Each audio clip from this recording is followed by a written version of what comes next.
Welcome everyone. This is our first attempt at doing a podcast from Mr. Keat in isolation, and I'm joined very kindly by my friend David Hibbert, who's another history teacher. In fact, he's head of history in another school. And as Hello. two history teachers, hi David. As two history teachers, we're going to talk about the potential impact of the coronavirus. Now, obviously, it's quite early days yet in terms of what the historical impact of this momentous event is going to be, but it is nevertheless a momentous event. It's changed the world in several ways already, at least in the immediate short term. And in a way, it might be interesting, perhaps in a few months' time, in 6 months' time, to look back on what our thoughts are now and to see how things have actually panned out once some time has passed since the pandemic first broke out. So the way I'd like to structure this, David, is if we start talking about, we're going to talk about three areas. We'll talk about the political impact, social impact, and economic impact. I thought we'd probably start with the social impact, since we are both human beings and we can think about, well, the short-term impact that it's had on us already, and then potentially the kind of longer-term impact this might have for society. So have you got any thoughts on what you think the impact of coronavirus might be in a social way? So that's a really interesting question. I guess just reflecting on my own experience, first of all, I feel that what that is really revealed to me is how dependent I am on social networks, and how that was something that I'd taken for granted. I guess as as humans, we're social creatures, and when that social interaction and that kind of day-to-day part of our lives is removed, we suddenly maybe realize how big a part of our identities and our existences and our sense of self those things are. I think that's probably my first big reflection, is I wonder if that's going to be the case for us all, is we suddenly stop taking our social networks and the people in our lives for granted, and think about that in a bit of a different way, maybe. I don't know if you feel. Yeah, well, I completely agree with you there in the sense that it's already shifted the way we think about everyday things, like going to see our parents or going to see friends and family, wherever they are, and be able to just go outside and meet up with people. It's definitely having an impact on the way we relate to one another. In the long term, though, do you think that this is likely to have a long-term impact? I mean, it's easy to think about those things now when we're going through this issue of having to socially isolate, and to think, well, we're stuck inside and how I wish I could go out to a cafe and have a coffee with someone, whatever. But say in 6 months' time, do you think that we're going to keep that feeling? Do you think or do you think it might be quite easy to forget that? I think that's a really interesting question, and I think that is probably the central question that we'll discuss across the political, economic, and the social categories. Is my guess. Is this just kind of a short, sharp shock, followed by a return to normal as quickly as is possible, or are there going to be genuine reflections and shifts in the way that we do things? And I certainly think for me that I'm already thinking differently about the way that I could be or should be living my life, and the ways that I could or should be spending my time. And I like to think that that could have long-term implications and maybe even long-term positive effects for me personally. Whether that actually happens or not is interesting, because of course we know that changing habits for human beings is very difficult. But maybe this is the kind of sort of, I guess, to use a teaching term, this sort of threshold concept, this threshold moment where that really can shift our perspective on our existences in a really positive way. I don't know. I hope so. Do you think that because so many of us live in cities now across the planet, and cities are very densely populated places. I mean, we living in the south of England, we live in one of the most densely populated parts of the world anyway. There's so many millions of people living here. But do you think that this might change the kind of the demographic structure of society in the same way perhaps that the Industrial Revolution did? I'm using an historical example there because I'm sure we're both aware of these changes that have happened in history. For those people that don't know about this, the Industrial Revolution saw a big shift in people moving from the countryside to towns and cities to come and work in factories. And really, I think that trend has followed in history since that time, since the late early 1800s, at least in the Western world, of people moving towards cities to live more closely together. That's a really interesting question, and my guess would be no. Perhaps it links in with the economic strand of your discussion, but I just feel like the way that the modern economy is set up and the way that urban centres kind of, particularly for young people, act as this sort of beacon pulling people closer together. I don't really see that changing without kind of significant other changes in our society, the way we view work or other kind of perceptual shifts. So my guess would be, I doubt that there would be significant change on that, and I suspect in that respect we will see a return to normal over time. Yeah, I mean, you mentioned work there, though. I mean, this is already, I mean, there are articles appearing on newspaper websites, news and media, etc., about the way that people are working already shifting pretty dramatically. And both as teachers, I mean, we've experienced that in things very quickly going to being online through use of various bits of software to send to students and stuff. I mean, this is already changing the world of the workplace. In what way do you think that might have a long-term impact? That's a really interesting question, and I guess you probably could see this as part of a longer-term challenge posed by automation and the idea of work anyway. I've been reading this really interesting book called The Patterning Instinct, and it talks about how the idea of kind of work and productive work is partly a consequence of, first of all, of agriculture, but then the way that the experience of human agriculture then became values, which became a culture which valued constant productivity and hard work. And that's something that Andrew Yang talked about in his now defunct presidential campaign, is the importance of like adjusting the way we think about our own lives on our own work and our workplaces to take account of the fact that we're simply not going to have work that's going to fill our time, or at least everyone is going to have work that's going to fill our time in the way that we're used to. And I wonder whether that is just a perceptual shift that is going to be even more necessary, but provoked by this crisis.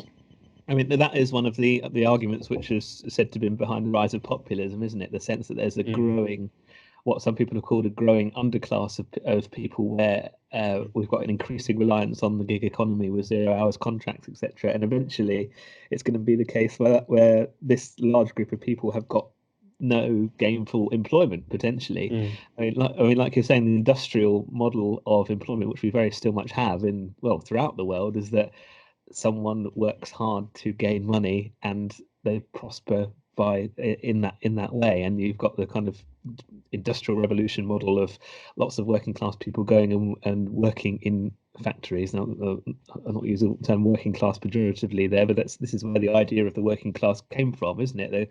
The kind of 18th and 19th century rise of the factory and the rise of industry. And since really the internet has started to change things in a big way in the kind of 2010s, in technology revolutionizing the way that lots of us work and interact. This has already begun to have a big effect. Just to touch on a couple of things that you said there, I think that what's really, really interesting there is that it's a cultural, it's to do with the way what we value and why we value it, right?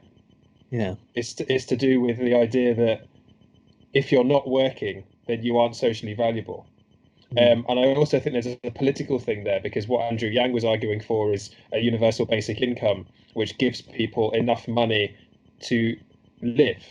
And he argues that should fundamentally shift the relationship between the individual and work.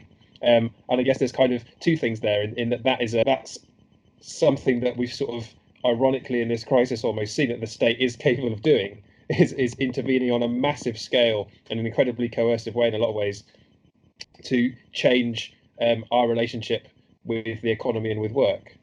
And I think that's really, alongside the way that we tend to see work, I think has shocked a lot of people. Certainly, that I would describe it as being shocking for myself, the way that suddenly my relationship with my life has been shifted so by something that I just completely can't control.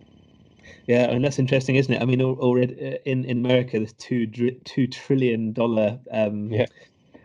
payment that the Trump government's putting into American society to try and combat the virus and to keep the economy functioning. I mean, it's just completely unprecedented, and it's similar to what we've got in this country, with the government paying, is it 80% of people's wages to try and keep companies afloat so that they don't start laying people off, because the minute they do that, then when the virus does eventually go away, perhaps in 5 or 4 to 6 months time, the economy's got no chance of bouncing back. We'll come on to the economy more in a minute later. I mean, let's talk about perhaps potentially the dangers of this as well, because we are, even though we've been stopped from interacting in person, we are now interacting ever more across large distances, particularly through the use of the internet.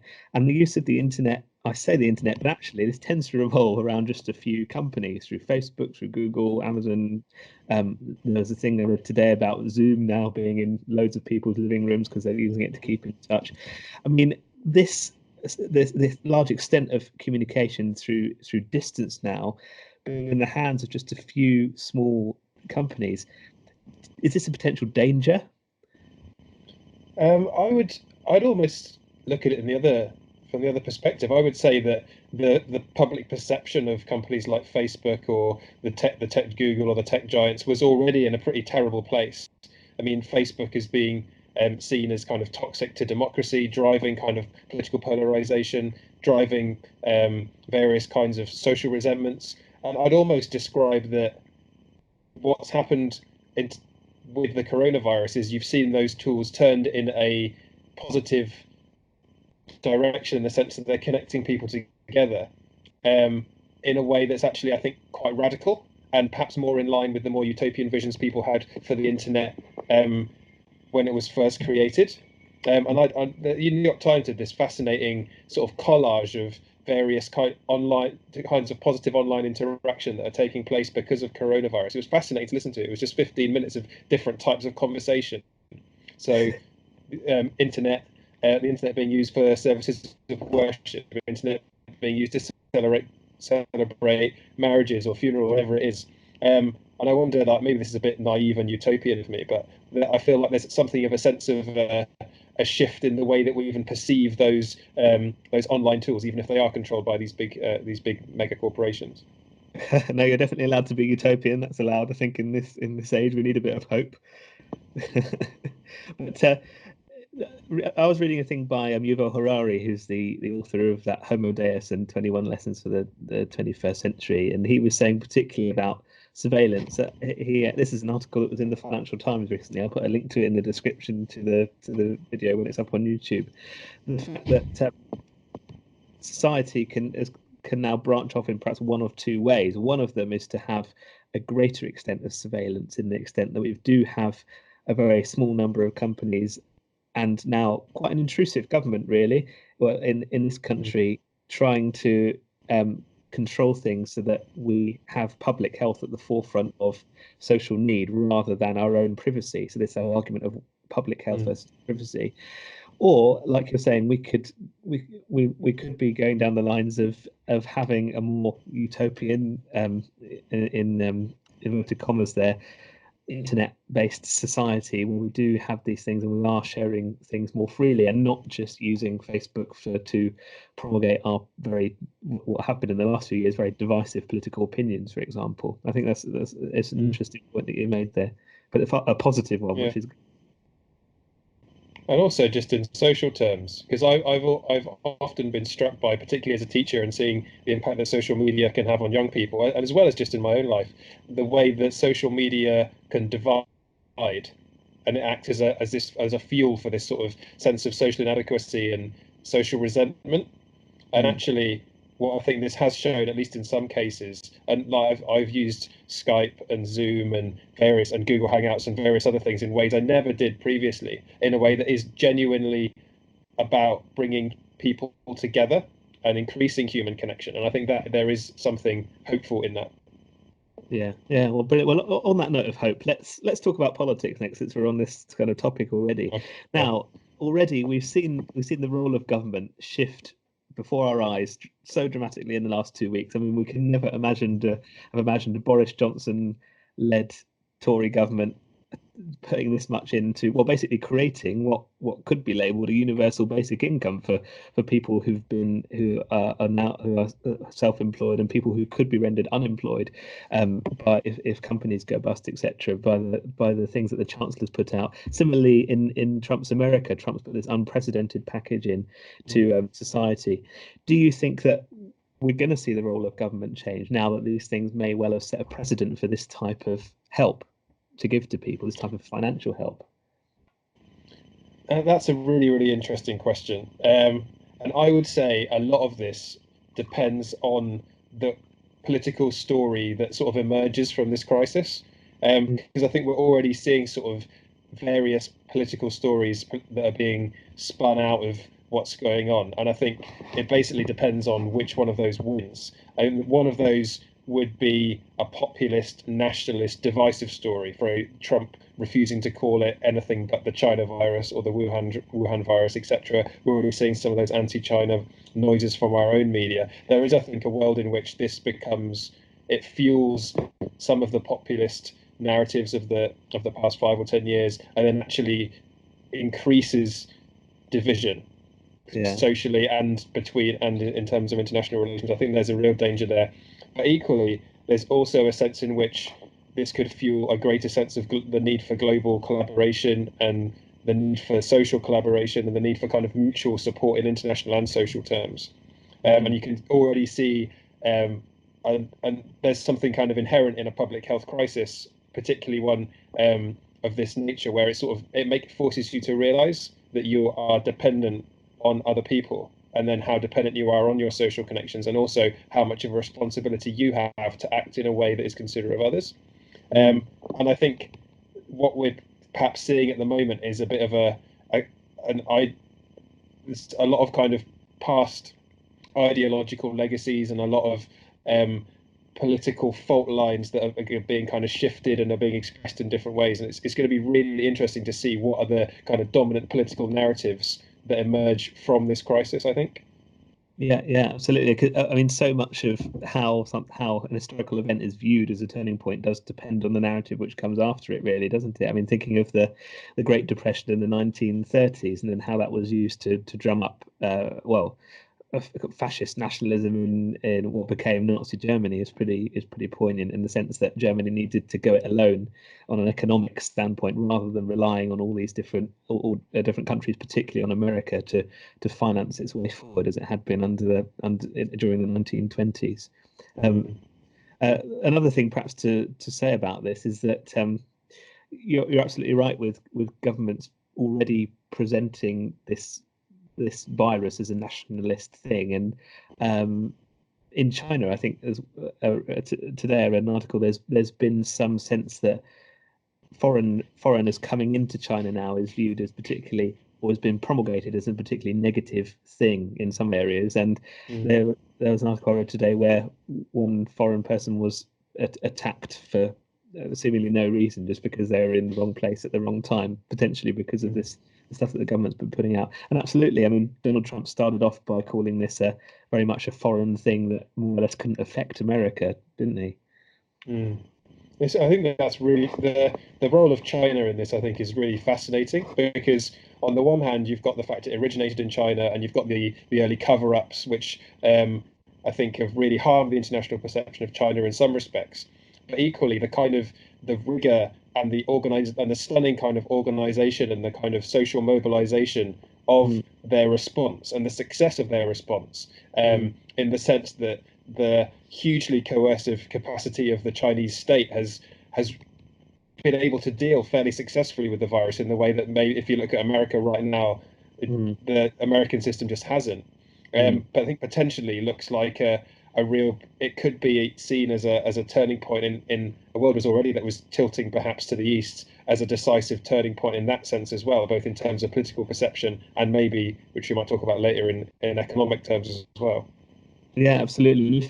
If you're listening and you need a good book you like a good book to read about the rise of China, the one by Peter Frankopan, the New Silk Roads, is really interesting about that, because it talks about how how the modern world is increasingly being shaped by what goes on in the Far East. Absolutely. I think also, I mean, the Chinese government is very autocratic and has dealt with things like imposing restrictions on movement because of the virus in a very autocratic way. But then similarly, I mean, South Korea has dealt with the virus in quite an effective way too, and that's been down to quite a different way of tracking people's movements through technology, which is another means. I mean, would you call that autocracy? I don't know. Would you call that government intrusion? No, I'd probably call that more, I don't know, if technocracy is the right word there. But I think certainly in terms of if I if we go back to the China example again, part of the kind of the Chinese the kind of Chinese worldview and the argument for the Chinese system, I guess, is that their system allows for decisive collective action, and that has been an argument that's often I've heard advanced in relation to climate change. But then this would seem to have been a ideal example for the Chinese government to kind of showcase that on the world stage, and I think they've done so fairly successfully. And that, I think, the role of this that's kind of really interesting implications for how we think of the role of the state, because we've had, even in this country, hugely coercive state power exerted in a way that's been unprecedented, certainly since the world wars for us. And then how we respond to that, how we think about that, I mean, is really interesting, I think. And we've seen plenty of people I've seen on social media. There's already commentators in the media. Boris Johnson himself was really ambivalent about being willing to use coercive power on that scale. And how we respond to and think about that, I think, is going to be another really interesting legacy of this. Yeah. I mean, I don't want to dwell on the negative too much because I think we have a lot of that anyway. But another one of the potential pitfalls of this is this balance between civil liberties, privacy versus the desire to maintain good public health. And it has been surprising. I found it surprising how quickly we've managed to give up a huge amount of civil liberties for the sake of the greater good. And I think that's because, well, both of us, I mean, I suppose we're reasonably young still, aren't we? We've never lived through yeah, we've never lived through conflict, right? We've never lived through something where a whole country has had a common enemy. Well, we lived through a thing called the War on Terror, but that's very different in the sense that was in a very different place, and there was lots of argument as to who the actual enemy was in that case. But thinking of the Second World War, for example, that's probably the last time when this country has had a common enemy such as the coronavirus or such in our face, right? And we've now, in the face of that, been willing to give up this, well, for the sake of greater good, we've been willing to give up going outside, meeting up with people. It's taken perhaps a week to get it going, but I think more or less now across Western Europe, it's pretty much in place, isn't it? I mean, our government hasn't introduced fines and things yet, as far as I'm aware, but that's definitely potentially in the future. And I think if that happened, I don't think people would rise up and revolt about it. I think people would be quite accepting of it. No, I would agree. And I think that there's potentially a really interesting way in which this kind of government action applies to climate change as well. Because there are some, I think probably Extinction Rebellion would say that they would want similarly coercive government power to be applied in relation to emissions and the climate crisis, and they would argue, perhaps correctly, that that is an issue which requires similarly urgent action. But somehow I find it difficult imagining that is what's going to happen once the social isolation does ease and once we start going towards what we think of as normality. I find that very difficult to see happening. I'm not quite sure why that is. I'm guessing it's probably something to do with like the immediacy of the threat and the sense of kind of social accountability, in the sense that you have your decision to go out or not to go out has a very direct impact on another person getting the disease and therefore potentially their life. Whereas I guess the relationship between your action when we're thinking about climate change is a bit more abstract. But I think that there's a really interesting comparison to be made there, I think. Yeah, absolutely, and it brings home really the way in which we as a race perceive emergency and perceive threat, in the sense that this threat, because Yeah, we see people on the news, some of our relatives might have had it, some of our relatives might have sadly even died of it. With COVID-19, it seems very immediate, as you said, whereas the threat of climate change, even though it's been overwhelmingly proven to have been true and something which is on the very near horizon as having going to have a tremendous effect on the way that we live our lives, has not had that sense of immediacy. And like you say, mm, our sense of going outside now, if I go outside now and go for a picnic down on Hove seafront or whatever, Brighton seafront, I'm going to be picked up and or perhaps even taken a photo. Someone might take a photograph of me and shame me for doing that because I'm endangering public health. Whereas a couple of months ago, I could take a flight to Australia, which would have put in as much carbon to the atmosphere as someone driving a mm, family 4x4 for a whole year does, and yet no mm, one really bat an eyelid. And yeah. that's still a strange thing about our race, really, in that we're potentially unable to see longer term problems. Mm. And I guess that it comes back to that the frog analogy that Al Gore uses in Convenient Truth, doesn't it? I mean, effectively, what's happened with the coronavirus crisis is that the water has been boiling, we've been dropped in, and we've jumped straight back out because we see the risk. Whereas climate change, perhaps even more obscured now because of the coronavirus crisis, is kind of still kind of boiling away in the background. Do you want to just say briefly We're about the frog perhaps analogy? Because still. do you want to, David? Sorry, the frog analogy. Yeah, do you want to just explain it briefly? Some people might not know what it is. Yeah, of course. So basically, he uses this as an analogy for the way that humans approach problems. And the idea is that if you get a frog, and then if you put a frog into cold water, and then you slowly heat up the water, then the frog won't notice. And it'll remain in the boiling water to the point where something grisly happens and it dies. Whereas if you boil the water and then drop the frog into the boiling water, it will immediately know it's hot and will jump away because it's afraid. So the idea being that we are a bit like the frog with the water slowly being heated up with climate change, because it's happening slowly and over time. We don't perceive the risk in the same way, and so we don't take the same kind of radical action of jumping out. And I guess the point I'm making here is we have taken that kind of radical action with coronavirus because of the immediate perception of the threat. Apologies for that, everyone. We had a bit of a technical glitch.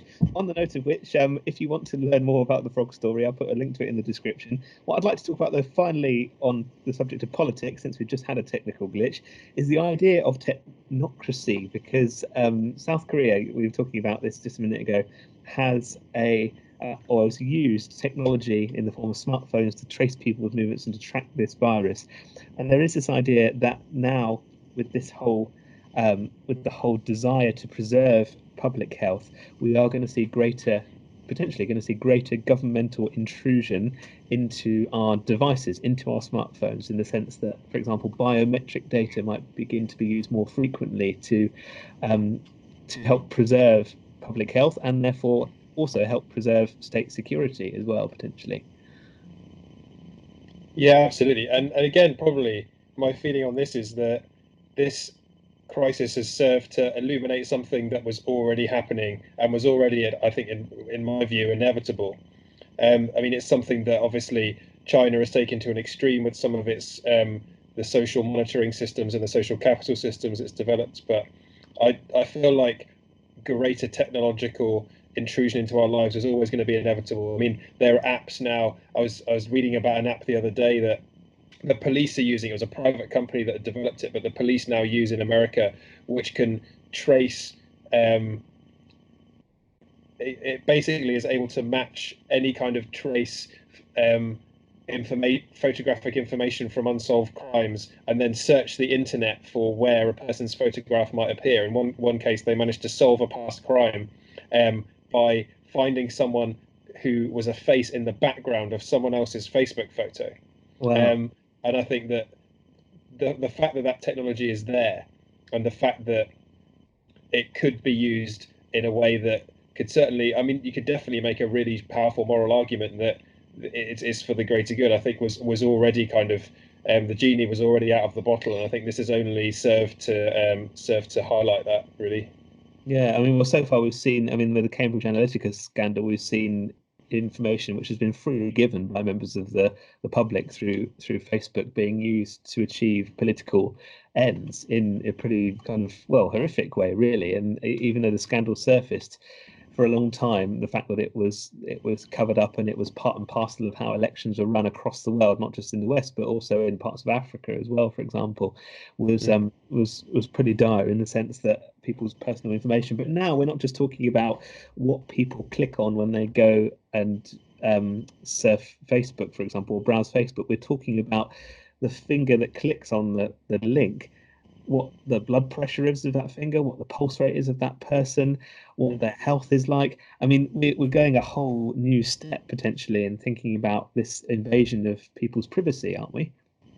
Yeah, I mean, I completely agree with you in that sense, but at the same time, I think that has been inevitable in my view for a while. I think that the existence of this technology, certainly for public health benefit reasons and for other reasons as well, just makes it inevitable that it's eventually going to be used in some of these ways, in ways that is inevitably going to impinge on privacy. And I think we're probably heading for a future where, with a radically different view of what private space means, and that's going to lead to a real erosion of some of the what I think will quickly become outdated ideas about what the private sphere means. Because certainly in terms of if we're thinking in terms of things like public health, and we're thinking in terms of perhaps in the longer term, things like access to certain types of information or monitoring, I just feel like probably that kind of intrusion is inevitable and is going to continue to encroach in similar ways to the ways that we've seen during this crisis. Well, let's move on to talk about the economy then, last of all. Now, obviously, this is already having a huge effect on the economy in the sense that it's dried up both demand and supply to a certain extent, in the sense that people aren't going outside and buying things anymore, or perhaps are limiting what they buy to things on the internet. And of course, people are mostly limited to working from home unless it's deemed a public necessity in Britain at least. So the supply is potentially going to be affected as well. And listening to some economists discuss this earlier, they were talking about likening this to the 2008 financial crisis, and that was the last time when the world had been through a huge financial problem, such as the one we're going through now. But this is very different, isn't it? In the sense that this crisis, as in economic terms, is being caused by a public health disaster, whereas the 2008 one was very much embedded in the financial system. So let's just discuss potentially the fallout of how this thing is going to hit the economy. And what are your thoughts on that, David? Well, there's a few things I think are really important to think about. I mean, firstly, I don't know if you saw this article in the Guardian. It was written, I think it was in the Guardian, written by the economist Adam Tooze, who's kind of economist and he's a bit of a political analyst as well. And he was talking about how what this crisis has done, which he saw as kind of a really fundamental moment, was it emphasized that the economy could never come above human life. Human life was more important than the economy. And he describes that as being kind of quite a radical realization for our system, because we've been told for so long that the economy is so essential to the way that we live and the way that our society functions. I think that potentially is a really kind of powerful threshold moment, and a really interesting one as well. But equally, I'm also really, and again, I know you don't want to be particularly pessimist in this discussion, but I do worry that there's a real potential for it to exacerbate some of the existing problems around inequality. I mean, I think and because of the nature of this virus and because of the nature of resources and wealth, the experience of this virus is going to be so completely different if you're someone that, again, if you're talking about the gig economy, who has lost their job, doesn't have enough money to buy a month's supply of food and just hole up in their house, then if you're a wealthy person that is able to do that and relatively comfortably just see it out on the basis of what you already have. And I worry that, I mean, I don't, the things that Trump says around, he doesn't want the way that the virus is dealt with to be worse than the economic fallout to be worse than the virus itself. I don't agree with that, but at the same time, like, I think there are probably people around the world that hear that and think, yes, there is some truth in that, in the sense that if you do lose your job and you lose your livelihood and you lose your ability to feed your family, then that is something that I think we need to consider as well. Yeah, definitely on a personal level. I think another key difference between this economic crisis and the one of 2008 is that with the 2008 one, although it was bad, it centered around the financial sector, and as a result, governments knew what they needed to do to ease the crisis. And the other thing was that the growth of China as an economic superpower really softened the blow of that crisis, because world economies were able to borrow money from China. Now, whereas this is affecting the whole world now, and it with all economies in some kind of lockdown at some point over the next few months, it's going to be very difficult for governments to see, first of all, where to borrow money from, and also how they're going to try and deal with this thing, which has been completely unprecedented in economic terms. There's no sense of something like this having happened before, so governments have not got a model to go on to try and get themselves out of it. No, and it's going to be really fascinating to see what happens in those terms. I mean, I think I've been really interested to watch the eurozone, because I think there was some, basically the degree to which the European Central Bank would be willing to bail out other eurozone countries like Italy, for example, was, I think, in question at one point. But then they have come through in quite strong terms. But now there's this conflict over Corona bonds, and I don't fully understand it, as I'm not an economist. But I think that is kind of that issue again. If we're going back to 2008, around how willing, particularly Germany, is, and how much of a political issue that is in Germany in terms of German economic resources, which really lie underneath the European Central Bank, to being used to support other European countries, I think is going to be a really interesting thing to keep an eye on as the crisis continues. And I mean, I guess we're gonna see what happens. This is unprecedented in economic terms, certainly. I mean, that begs the whole question of how are international organisations such as the EU, such as the United Nations, going to fare in this whole thing. But coming back to the economy, Yanis Varoufakis, who was the financial minister of Greece for a few months in the Greek financial crisis, which kind of happened as a result of the 2008 one, and has written quite a lot about economics in general. He's argued that even in the best case scenario of this virus having an economic impact over about 3 months, he argues that there's going to be a recession of -9%, which is pretty phenomenal in economic terms. And he says this stems from the fact that usually when you have lack of confidence in the financial future of, say, a country, the shares in the companies of that country are not generally invested in, because people don't want to support a company or support companies in a time of risk.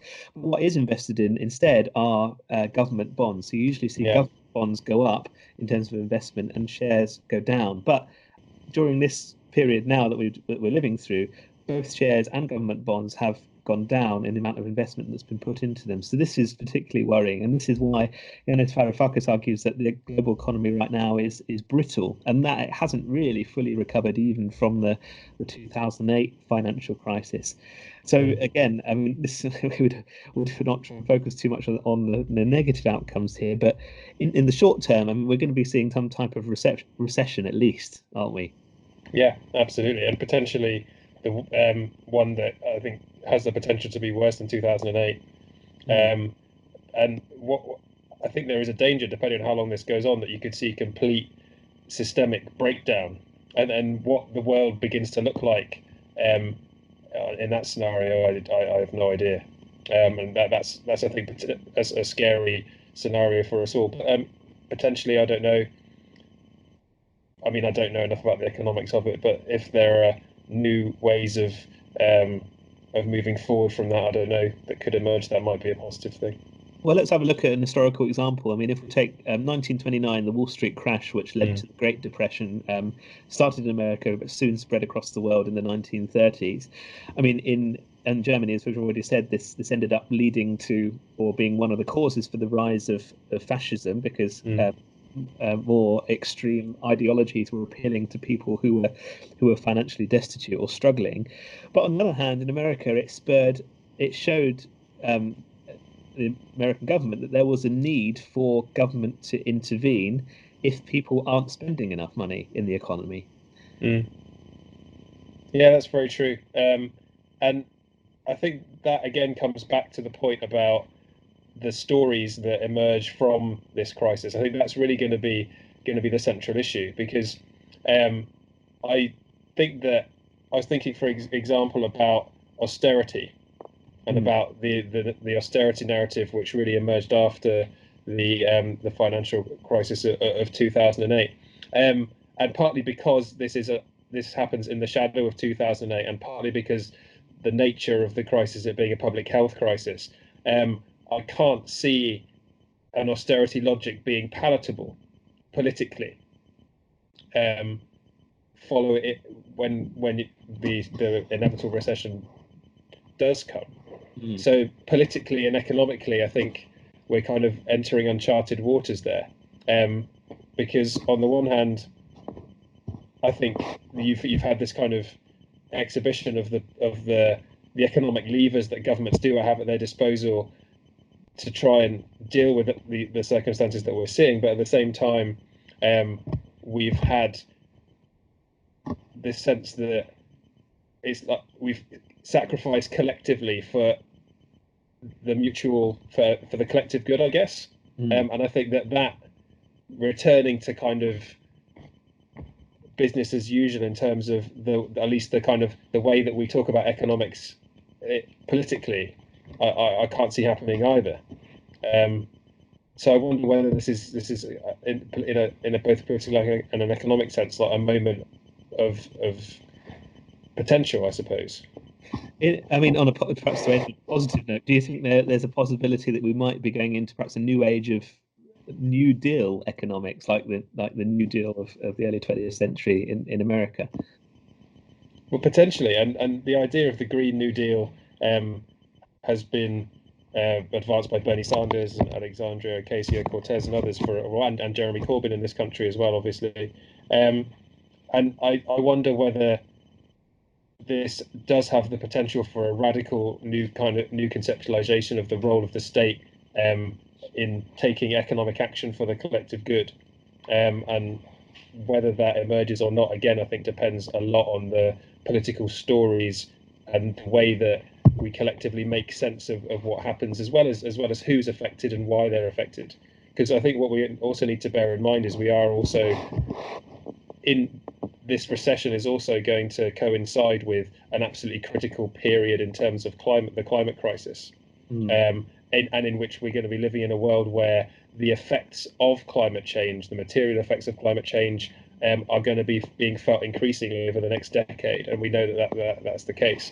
And how those two things coincide and the narratives we begin to tell around them in terms of the role of governments and the options that we have available to us politically and economically, I think is going to be really key in what the future ends up looking like.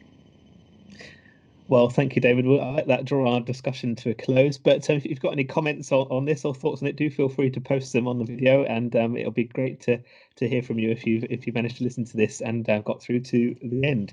David, it's been a privilege as always, and perhaps I'll see you next week on our Sunday symposium. Sounds like a plan. Thank you very much for having me, Jacob. It's been a pleasure as always. All the best, and have a nice evening. You too.